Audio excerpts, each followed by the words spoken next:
अस्सलाम वालेकुम। मेरा नाम डॉक्टर सूफिया उमर बाजवा है। आज की इस वीडियो में हम ये डिस्कस करेंगे कि कपल्स आईवीएफ क्यों नहीं कराते।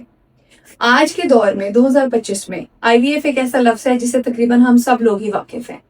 पहले इसको टेस्ट ट्यूब बेबी वाला इलाज कहते थे, आजकल इक्सी होती है, लेकिन आईवीएफ का लफ्ज इस्तेमाल होता है क्योंकि कपल्स को, लोगों को इस बात का पता होता है। फर्टिलिटी की शरह खतरनाक हद तक बढ़ रही है। वर्ल्ड हेल्थ ऑर्गेनाइजेशन के मुताबिक हर 6 में से एक कपल को प्रेगनेंसी के लिए असिस्टेंस या हेल्प की जरूरत होती है। ये बात जरूरी हरगिज नहीं है कि हर कपल को आईवीएफ की जरूरत है, लेकिन चंद कपल्स ऐसे होते हैं जिनको प्रेगनेंसी के लिए आईवीएफ की जरूरत होती है।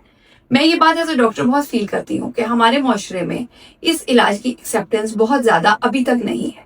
मेजोरिटी जो हमारे कपल्स आईवीएफ करवाते हैं वो अपनी पिक्चर सोशल मीडिया पे नहीं डालना चाहते, वो अपना इंटरव्यू रिकॉर्ड नहीं करवाना चाहते।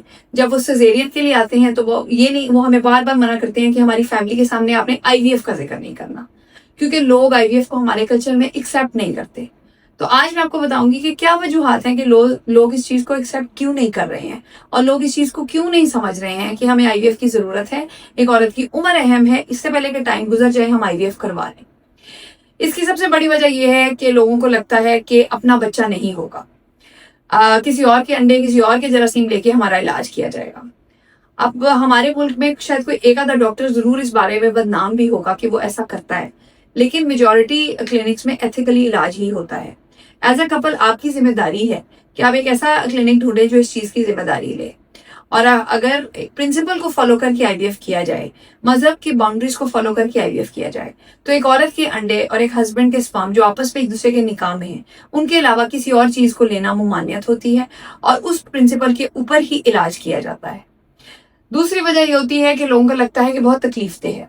मैं हमेशा आईवीएफ के कपल्स को ये बात बताती हूँ कि आईवीएफ करवाना मुश्किल नहीं है। उसमें चंद एक इंजेक्शन है जो फीमेल को लगते हैं। प्रोसीजर एक छोटा सा है जो बेहोशी में होता है। कोई बड़ा ऑपरेशन नहीं होगा, कोई दर्द नहीं होगी, तो एक कंफर्टेबल प्रोसीजर। तीसरी वजह यह है कि लोगों को लगता है कि रिजल्ट्स नहीं आते। रिजल्ट्स के बारे में हमने बार बार बात की है और औरत की एज की अहमियत के बारे में मैंने बात की है। आपका फर्ज बनता है कि आप अपनी इंटरनेट पे रिसर्च करें कि एक औरत की एज के हिसाब से आपका क्या सक्सेस रेट होगा। बहुत सारे लोग बहुत सारे फॉल्स क्लेम्स करेंगे कि हमारा 70, 80, 90% रिजल्ट है। आपका एज अ कपल आपकी ड्यूटी है कि आप इसके बारे में रिसर्च करें और रियलिस्टिक एक्सपेक्टेशंस रख के आईवीएफ करवाएं। बार बार मैं ये बात कहती हूँ कि औरत की एज अगर यंग होगी, 35 साल से कम होगी, तो आईवीएफ का सक्सेस रेट बहुत अच्छा होगा, लेकिन 100% तो अमेरिका, इंग्लैंड, ऑस्ट्रेलिया में नहीं है, तो हमारे मुल्क में कैसे हो सकता है। तो आईवीएफ का सक्सेस रेट औरत की एज पे डिपेंड करता है और बहुत सिग्निफिकेंट पेशेंट्स हैं, बहुत ज्यादा नंबर ऑफ पेशेंट्स हैं आजकल जो आईवीएफ से बच्चा पैदा करते हैं। पूरी दुनिया में करते हैं, हमारे मुल्क में करते हैं, हमारे सेंटर में करते हैं। सो अगर टाइमली आईवीएफ करा लिया जाए तो बहुत सारे कपल्स ऐसे होते हैं जिनको नॉर्मल ट्रीटमेंट से प्रेगनेंसी नहीं हो रही, वो आईवीएफ के जरिए प्रेग्नेंट हो सकते हैं। उसके अलावा एक और चौथी मेन वजह ये होती है कि पेशेंट्स को लगता है कि बहुत एक्सपेंसिव इलाज है।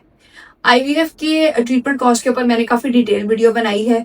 आईवीएफ के टेस्ट की कॉस्ट, एम्ब्रियो ट्रांसफर की कॉस्ट, आईवीएफ के प्रोसीजर की कॉस्ट, उसके अलावा इंजेक्शंस की कॉस्ट और सेकेंड अटेम्प्ट आईवीएफ की कॉस्ट पे भी हम बात कर चुके हैं।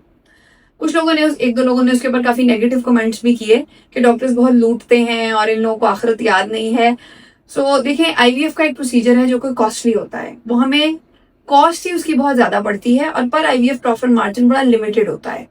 अगेन उसमें भी आपका काम है कि आप होमवर्क करें।